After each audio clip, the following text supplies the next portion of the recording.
music, and they took me to see him for the Michael Jackson's Bad tour. So that was my first concert ever, and it blew my mind. And to this day, I think it helped put me kind of unknowingly on this path towards music and the industry itself. It was life in the 80s, so I remember everything just being a little happy-go-lucky, and I had a very lucky upbringing as well. My parents did everything they could to make sure I had a good childhood. They took me, like I said, to concerts, and they took me to Bon Jovi and things like that, just to kind of get myself into it. Both my parents love music, so in turn I was like, this is amazing. And you feel so many emotions, and as a kid, you're obviously just understanding what life is all about, and in a small way, music became a big part of understanding life in general, I think. My dad would take me fishing every morning, and we would spend like from 6 a.m. until, well past lunch. He would pack a lunch for us to have on the water, sandwiches and, sodas and waters. And he'd also have a radio just so we can listen to the Red Sox game, because he was a big Boston Red Sox fan, as am I, because of him. But we would just be fishing all day. We'd take a lunch break, but just being on the water with him, fishing and enjoying the summer weather and the quality time that I was able to spend with him was one of my favorite memories I've ever, had as a kid. We lived in Connecticut at the time, and it was very cold. So we had a couple wood burning stoves, which was amazing, but my dad would order like a bunch of wood, and he's like, all right, go stack it. I'm like, oh, okay. But I mean, it helped shape me and get me in shape, and but it was just one of those things where you just have to get your hands dirty and just do the stuff that your parents ask of you. I had some really great friendships through elementary school, middle school, high school. It takes some time to kind of get to know, because we come like 3 schools combined together to make our high school. That's how small the towns were. So it took like 3 towns to make up our high school, and made some good friends there. But I had there was one I had like a best friend. His name was CJ. He and I would just go do everything. He was my best buddy as a kid. But I had a plenty that I had growing up.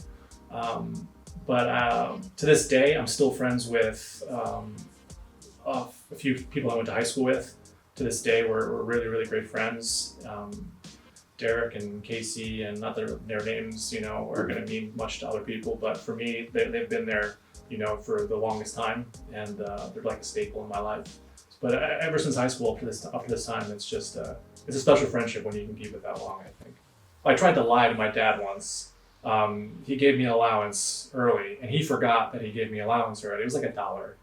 And then he gave me another $1 the next day, and I was like, Dad, you already gave me my allowance. He's like, oh, really? I didn't remember that. Well, here you go. I have it anyway. He's like, son, honesty is the best policy. Always the best policy. And I was like, oh, cool. So I would just be honest, and the reward could be greater, I guess. So as a young kid, I still take that to this day. I'm like, yeah, just always be honest. Why try to be deceptive, and especially the people you love? Seriously, I worked with some local bands in Connecticut when I graduated high school, a little in the late, in 1999, around that time, between 99 and early 2000. And two of my best friends from high school were in a band called Throne. And I was booking their shows because, we're just best friends, and, seeing them succeed would have been amazing to me. So they didn't know how to book shows. So I just looked up how to do stuff, and, on like AOL, dating myself even more here, but using America Online to like look up things and use the internet in that way, just to see how you would book shows. And I started booking shows for them and going to see their shows that I booked at some of the local venues. I mean, not big crowds, obviously, but just a lot of friends, neighbors, classmates. Eventually they built up a fan base, but there really wasn't a lot going on with the lighting in the venue, because at some of these small venues, the audio engineer had to be wear 7 hats, so they would be like, all right, the lights are on, and now I gotta worry about the audio. So in some of the venues, I asked them if it'd be okay if I just button mashed a bit and just did some flashing stuff for the guys up there, so it looked a little bit less like an expensive rehearsal, with just the lights being on. And then I guess that would be where I fell in love with, whoa, that's a cool look, or wow, look at those strobe lights, and just all I gotta do is this to do that, and it looks even better than just static looks. And as simple as that was, it added so much more to their experience, and I fell in love with it because it just seemed right. to be behind the board up there. It's almost like I was playing an instrument with them, because I don't know how to play any instruments, but it was as close as I could get to being up there with them and doing that from behind the console. Kind of opened my eyes to like, man, this would be something cool to get into. But when I moved to Boston from Connecticut to go to school at Emerson College, I needed to make some money in the in between, so I could pay for rent, food, whatever it took to have the experience I needed up there. And I got a job working as a bar back at a local venue that's still open to this day called the Paradise Rock Club. And I was bar backing in the front lounge, and then the lighting director in the back, his name was Shane. He's like, I heard you did some lighting work. I'm like, I've touched the board and hit some buttons, if you call that anything. He's like, do you want to learn more? I was like, yeah. So the club was able to let me take a backup LD position in the venue. It was out in the front is where I was doing the bar backing, a small lounge bar, and the back was the main venue. And they were able to bring me back there, and Shane trained me and everything like that. And then my boss there, who's works for Live Nation to this day, his name's Tim McKenna. He was like, "You want a job working at a different club? We'll give you your own room." And I was like, "If you trust me that much, yeah." He's like, "I need you to come in. Can you come in to this venue?" I'm like, "Yeah." So it was a venue called Axis. It's no longer there, but it's where House of Blues in Boston now stands. But he gave me my own room. I got to do lighting and hone my craft, I guess, learn a lot, doing stuff for concerts. And then the venue became a dance club at night too. And then the management there was like, "Would you like to do our dance night lighting as well?" I was like, "Yeah, why not? I get to work with your big movers and all that." Like, I'd love to do that, because the concert was pretty park hand driven, stuff like that. And so I got to work with the moving lights in the dance club, and got to work with MIDI controller and light jockey program and a small NSI board for the park hands. And it helped kind of round my take on it with different genres and different console and, different mood, different, just a vibe all around. And that really helped get me really focused on the path to do this for a living. And working at the club within 2 years, a band that had just gotten signed and was blowing up called the Dresden Dolls, who are just about to get back together right now, actually, and they're about to record a new album and do another tour. They took me on my first tour in 2006. So because they knew the front of house engineer there, David Hughes, and the monitor engineer, Dave McNamara. So they had been touring with them, and they're like, "Jeff, you want to do our lights?" I'm like, yeah, I would freaking love to. So they took our whole production staff from Axis on tour, and then I was able to train somebody to do lighting while I was away, luckily. So I was able to kind of come full circle with knowing enough. I didn't know it all. I don't think anybody does, really, but knowing enough to train somebody to kind of take over while I was away, so I'd have a job when I came back, because I didn't know if this was going to last or how long touring would happen. But I got offered. I was like, I'm not going to say no to this opportunity. And I talked to my boss, Tim, like, "Tim, is it cool if I go?" I was like, "Yeah, as long as you have your shifts covered, and you come back to us, well, that's definitely cool." That's awesome. So the Dresden Dolls gave me the opportunity. Tim McKenna gave me the opportunity. And I guess that was the first domino to get pushed in the right direction, and it's been falling to where we are right here today. Okay, who has influenced me the most in my career, and who has helped, I guess, hold the platform up for me to stand on in order to reach the goal of the dream of doing what I'm able to do, luckily? It would be Tim McKenna. It would be David Hughes. It would be Shane at the Paradise. He's no longer working there now, but he really opened the door for me, really. And the Dresden Dolls, Amanda Palmer and Brian Biglione, those two took a chance on me in 2006. The highlights of my career up to this point, because I'd love to have a lot more, would be doing a show with the Dresden Dolls. They were opening up for Cyndi Lauper, and they did Radio City Music Hall in New York City. And when I was able to go in there and run a light show just for them in that setting, it still blows my mind. I mean, it's a lot of artists go through it, a lot of LDs go through there, but it's just one of those things where I have a few venues on a pedestal, and you see so many shows that are done there, and then you're able to do one yourself, and it just kind of, it's a little validating, but it's also just one of those experiences where you're like, man, I'm never going to forget this. Honestly, I think doing my very first show by myself at the Paradise for the first time ever, I was very nervous about it because I was like, oh, I'm alone here. All right, hopefully nothing goes wrong. And I don't know, something like that also stuck with me too, just because it was like the first real one and not just me pretending to know what I was doing. When it comes to things I always bring on tour, it would be, I have some, I'm not very superstitious or anything like that. I don't really, go that way, but I have some rocks that I have from my favorite part of the world that I keep with me. Well, setting up front of house is one of my favorite things to do to get just to feel that office vibe. So I have like a variety of candles that I'll put out there. Just pick one for the day. When I feel like I'm at the beach, I'll have like a beach kind of scented candle. Not like super exciting things, but just making front of house as comfortable as possible for the show, and just kind of giving a nice vibe. Having a slice of home almost out there. A really comfy chair would be good. Taking it for granted sometimes. Taking for granted being able to come over to beautiful places, like being over here, overseas for us overseas, and seeing the UK, going to the mainland, and missing those countries and the food, the culture, the people, even the venues. That I missed a lot for sure. And I guess never taking it for granted again is an important lesson, because you can get really comfortable really quick, and you can kind of look at sometimes the negative things that may happen on tour a little too much versus the ones that you really want to talk about, the top moments that you do have. And I really feel like taking it for granted is never something that anybody should do, especially when this is what you love doing, and you should never lose your passion for it.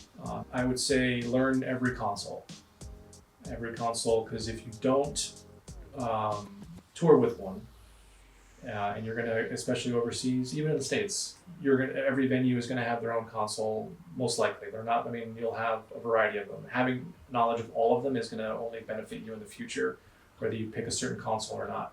Just knowing them all will help you just to have less stressful days, especially when you encounter a language barrier. Knowing the language of the console that they have helps to be like, okay, I can handle this on my own instead of having to communicate or try to communicate, in a language that may not be your first language, or a language that you don't know at all. So I think that's knowing the consoles. First time I came across Avolites console, ironically, was when I started working at the Paradise Rock Club. In the back, they didn't have any, only moving lights they had were track spots, and they had that side track spot controller with all the orange buttons, so it was a separate console for it. But their main console was a really big, old Avo console with like wood paneling on the side. I forget which one it was. A lot of bright blue and a lot of bright red buttons, or faders.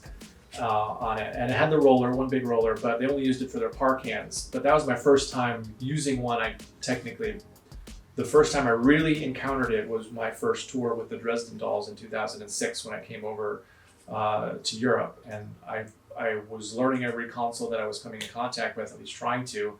And the one console that spoke to me the best, I guess, and what I wanted to achieve in programming and everything was an Avo console. It was Pearl. And after I ran the show, I'm like, wow, that was a lot easier than using some of the other ones I came in contact with.